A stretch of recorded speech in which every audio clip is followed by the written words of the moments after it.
Welcome to the Confessions of a Recovering Landlord podcast, where we let you in on the secrets commercial landlords would prefer you not know. Brought to you by our friends at REATA Commercial Realty, Inc. We exclusively represent users of office and warehouse properties. Landlords have representation. Do you? Welcome to another episode of the Confessions of a Recovering Landlord. You and I recently watched a 60 Minutes episode. I watched it twice. I just thought it was pretty fascinating, where the interviewer interviewed 3 or 4 different individuals from New York City, and it was all about commercial real estate and COVID and rising interest rates and vacancy and all kinds of things. And I thought he had a little bit different spin on it and several topics we kind of wanted to talk about today and flesh out a little bit about what they're proposing may happen to large cities in the future. So you ready to dive in? Whenever you're ready. Okay, the first one they talked about is the obvious elephant in the room, the decline in office occupancy. I'm not getting out of my Lululemons and driving 35 minutes and getting to an office tower that's empty and doesn't have a deli there with a fresh sandwich for me. I'm staying home where the refrigerator's 20 feet away. Yeah, it was interesting that they were saying that the square footage of vacancy in New York City office is like 95 million square feet, which is more than Empire State Buildings. 30 Empire State Buildings. I thought it was 3. Okay. Yeah. So, I mean, that's when you put it in terms of like a Empire State Building, that's a huge building. What is it? 100 and something stories tall? But I don't know. It's Elf's forearm all the way down. Just the snow globe. Yeah. So it's a Christmas tree. 30 Empire State Buildings of vacancy is pretty amazing. Now, I wonder how much of that is functionally obsolete and really isn't. Give me the definition of that. Well, just meaning it was built for the purpose of being an office building, but it really can't be used as an office building anymore just because it functionally doesn't serve that purpose anymore, or can't serve that purpose anymore because it doesn't have, the infrastructure of power or, internet or whatever. I don't know. I mean, there's some of that throughout the country. It's not just New York, but well, so what you're basically saying is it's not just COVID related. There are vacancies due to other reasons. COVID is a huge catalyst, but there are other reasons. Yeah, I mean, there is a certain amount of structural vacancy that existed long before COVID ever came around. I mean, in Dallas-Fort Worth, for example, I don't think we've ever been below about 14 or 15% vacant in the entire overall market. So, how much of that is just going to be perpetually vacant regardless of market conditions? And therefore, how much of that is what I would call the functionally obsolete? The thing that would be interesting, and I don't really know how to do this, but would be to say, what was functionally obsolete before COVID and what's functionally obsolete today? Because that definition may have changed somewhat, because certain buildings that just aren't going to be occupied anymore could be then called functionally obsolete. Now, that doesn't mean it can't be functional for some other use. Like in this episode, they talked about conversions to other things, to apartments, et cetera. And it was interesting. One of the things they talked about, and they actually showed in this episode, was a developer who had basically taken the building, and you have this big rectangle, and for residential use, you have to have proximity to windows, and office that's not quite as required for certain uses. So what they did is they basically created this sort of chase or sort of interior section that they just walled off, and it was just going to be a void in the middle of the building that would be there forever. And wouldn't be used. And they could have a retro use later down the road for something, maybe storage or something. But for the purpose of a residence, it wasn't functionally usable. So that portion of the building was functionally obsolete. So they basically isolated the functionally obsolete portion and said, we're going to keep using the functional portion. Right. And so I thought that was a real interesting thing. It's hard to imagine a lot of people thinking, I'm going to take a building that has 20,000 square foot, floor plates, and I'm going to shrink that down to 15 so I can use the 15 instead of leaving the 20 vacant forever. I Hey, thought that was smart. you have to learn to pivot in this environment. Okay, the next item that they talked about was the financial strain on real estate. And everyone's talking about Yeah. the mortgage is coming due. The mortgage is Yeah. coming due. And it's a real thing. I mean, there are, what is it, $1.5 trillion in loans out there expiring in the next 2 years, they said. And now all those are not office buildings that are being loaned on, but it's still a huge amount. And with interest rates being higher and values being lower, it's putting a huge strain on landlords to be able to refinance. And there's an awful lot of companies that are out there trying to find deals. And but there's that what we call the bid ask gap, where the asking price is so much higher than the bid price of the buyers. And so until that gap kind of shrinks, it's going to be hard to see a huge amount of transactions occur to sort of clear out this sort of problem that exists. But over time we'll see. And if interest rates come down, that's going to help a lot. But interest rates coming down right now isn't going to suddenly change the dynamics of the demand for the office space and therefore the values of those office buildings. So so they talked about that quite a bit. And we've talked about that quite a bit on the show. So that's not going to change anytime soon. Okay, well, you've kind of already addressed the next topic, which was building obsolescence and value decline. Yeah, I mean, the obsolescence, I didn't really talk about the fact that your obsolescence has a direct impact on the value reduction. But in a way I did, when the example we were saying the 20,000 foot floor plate, we're going to shrink it to 15 so we can use the 15. That shrinks the value perhaps, unless the value of the 15 is bigger than the value of the 20 and the old use. So, and I think that's on a case by case basis. They didn't talk about any particular values based on different uses, but they did talk about the fact that the value of office buildings have declined by as much as 40%. Oh, and that's that's sort painful of to hear. in the aggregate. I mean, we're seeing certain buildings trade at much bigger discounts. In fact, you were talking about one of the examples was these two guys that were made a bid on a building. Tell us about that. Well, it was an 8-story building, I think, and it had different tenants in it. And on the bottom floor was like a Dollar General or, trinket kind of store. And before COVID, these two developers had called the owner and offered him 80 million for the building. And the interviewer said, "What'd the owner say?" And they go, "We don't know." He never even returned the call. And the interviewer was just flabbergasted. So, same two developers recently, a year or so after COVID, bought the building for less than half of the 80 million they were willing to give him 4 years ago.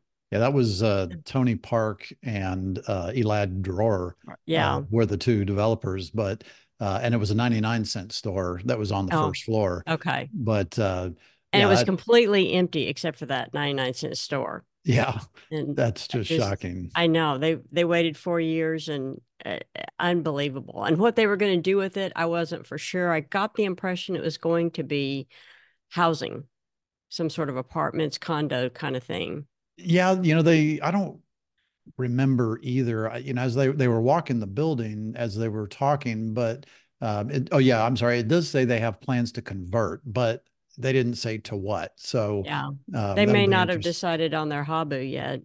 You've got to know your highest and best use before you're going to pick what to do with it.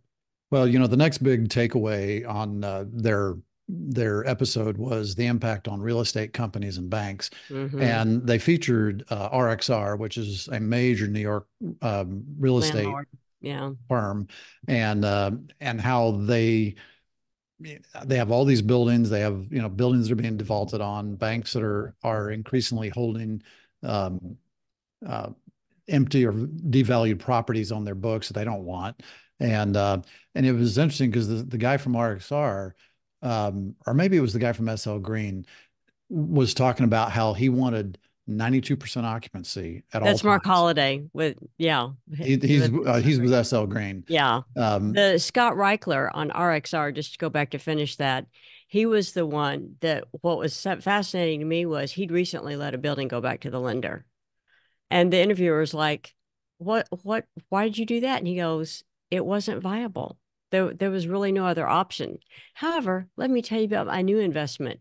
He'd already created a new fund, got a gajillion dollars, and was out buying stuff to develop new things. It's just a tenet of doing business. It was pretty yeah. fascinating the way he portrayed trading assets. This one's working, this one's not. We'll let that one go. We'll build this one up. It was Tetris for him. Well, and it was that example you're giving is interesting because it shows that the building he let go back was the older building that wasn't well occupied, that wasn't doing well, wasn't leasing, but the brand new building that had far higher rents was what it 90 something percent occupied. And it was, Shiny, yeah, shiny. beautiful, shiny, et cetera. And, you know, I just think it's incredible to see this flight to quality that is really it, it's a good example of why value is the issue. It's not price. Price is just one factor, but Mm-hmm. value takes into account your price and what you're getting for that price. And a lot of companies are willing to pay up for, you know, the price for the value they're getting, which is much nicer, lots of amenities, prestige, something that's going to attract their employees back, attract their customers to the office, that kind of thing. So But one thing they had said about the flight to quality or flight to AAA, however you want to look at it, is most people are reducing their footprint. yes, So if I have 10,000 square feet that I'm paying $18 a square foot, or if I have 5,000 square feet that I'm paying $30 a square foot, I mean, their rent could actually net out to be about the same because they've reduced their footprint right. and they're more efficient. They have hybrid work or they've let people go or whatever. So it is a flight to quality, but I do still think it's based somewhat in pricing because they've made the numbers still work. But I do think you're right. You're not going to get someone back into the office in a Class B building, sadly, unless it's just a real esoteric use. Especially if it's a much bigger company. Yeah, I still argue that so much of all this discussion is focused on the big companies, which true. are the ones that are shedding True. the space the fastest. But when we're talking about local companies, regional companies, where Mom and pops. mom and pops, you know, you have a financial advisory firm, you have a CPA firm, you have a software development firm, you name it. You know, if they are a small firm, they're probably all still coming to the office. Not always, but many times. It seems like they're either all remote or they're all in the office.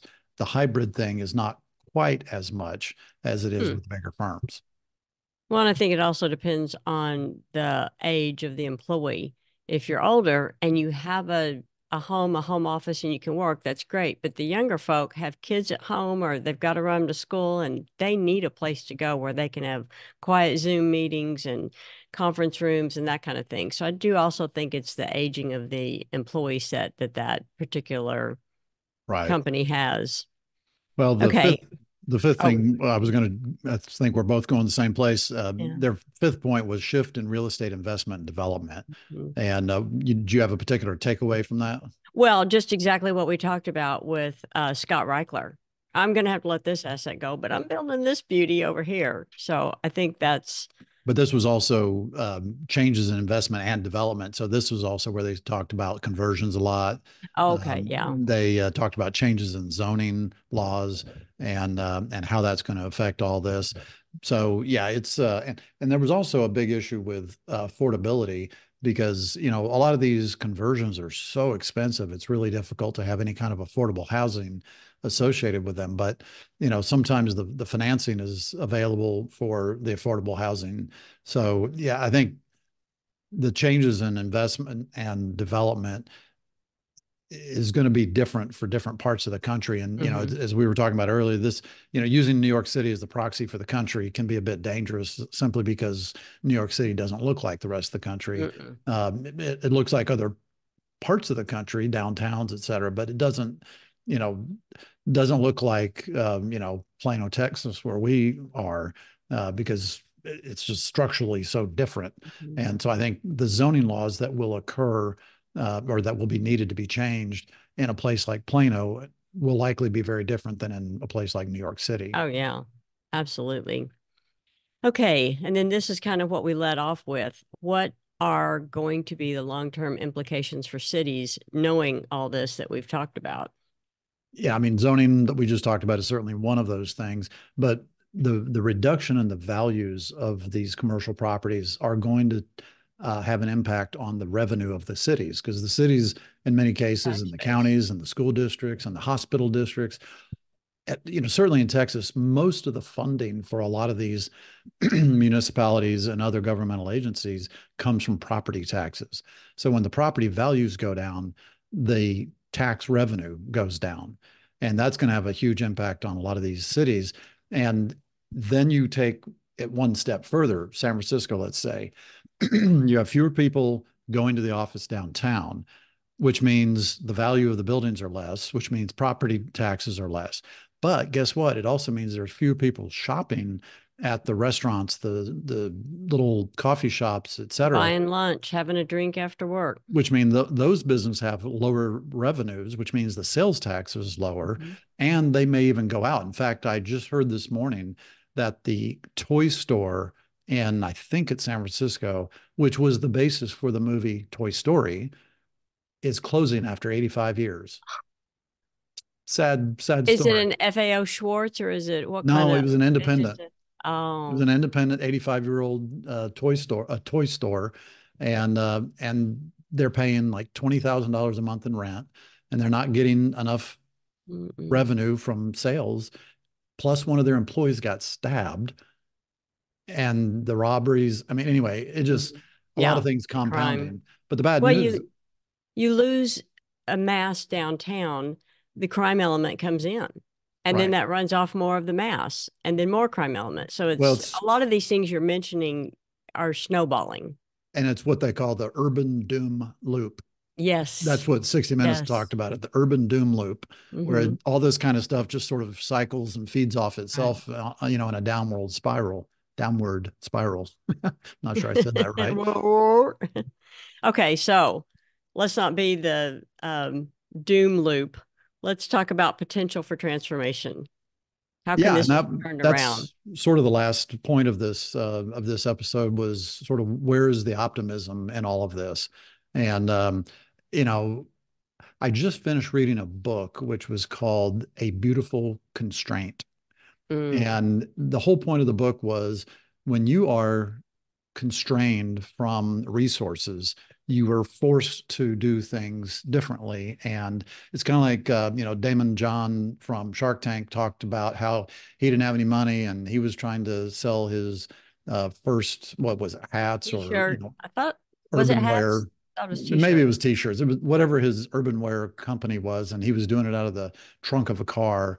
And so, you know, he had to do things differently. You know, a lot of entrepreneurs have had this story, and I think that's the same story that we're going to see in real estate. When we look back, you know, 10, 20 years from now, as to what happened to the office space in downtowns, to the retail space in downtowns, even the multifamily, I think we're going to see a pattern that had come about due to the constraints, due to the needs that were created because there wasn't the demand for office space. What is that going to look like? I don't know. I mean, hydroponic farming, you know, and that's actually already happening, I hear. So, Wow. you know, if you can take the manufacture of, you know, vegetables and fruits Mhm. out of, you know, 300 miles away and put it in downtown San Francisco, New York, Chicago, Dallas, and your productivity of hydroponic farming is so much greater than it is if you put it in dirt. Um, Maybe that's something. that will be seen. So agriculture may be part of it. There may be other things. Who knows what it's going to be? Certainly, self-storage could be one. Conversions to residential and hotels is certainly one we've talked about. Even conversions to industrial. And I think that's where, when we start talking about conversions in the suburbs in places like Texas and other parts of the country, where you don't have the concentration of people to really demand a conversion to high-rise multifamily, but maybe you're going to take a class B or C building, office building, demolish it and replace it with a warehouse or a data center. That would take a lot of zoning changes, I would think. It will, but again, that's where this is going to, a city right now who's not feeling the pinch of tax revenue loss is going to have a whole different attitude towards changing zoning laws than one that's hurting and is not able to pay its bills, or having to lay off firefighters and policemen and EMTs because they don't have the revenue. All of a sudden, they're going to get a lot more interested in revenues and changing the zoning laws to allow for other accommodating, uses. Absolutely. John Travolta movie. That's probably a good topic to quit on. Was there any other points from that show you wanted to discuss? The only thing I would say is that, the show was really all about office and how our cities are so office centric and residential centric.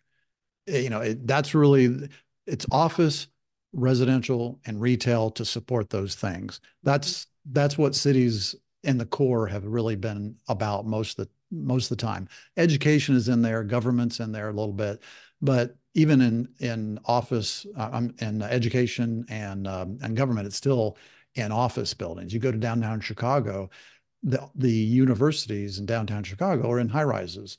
So it's really an office building that's being used for educational purposes.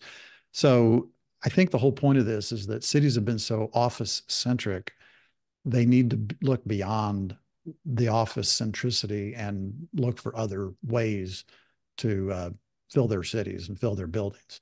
Yeah. Might be life sciences. Yeah. A lot of them are trying that right here in Plano. The old EDS building is being converted for life sciences as a campus. Well, interesting. Stay tuned. I still don't think the South will be hurt nearly as bad as the North will probably be. We seem to pivot a bit better, but stay tuned. Should be interesting. All right. We'll see you next time in the next episode. Bye.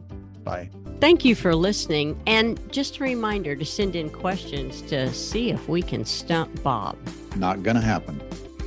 We really appreciate your taking the time to tune into this episode. We would love it if you would give us a 5-star rating on whatever platform you're listening to this on. And if you are on our YouTube channel, we would love to read your feedback in the comment section. Also, be sure to subscribe so you get notified when we publish new episodes. Thanks, and see you next time. Bye.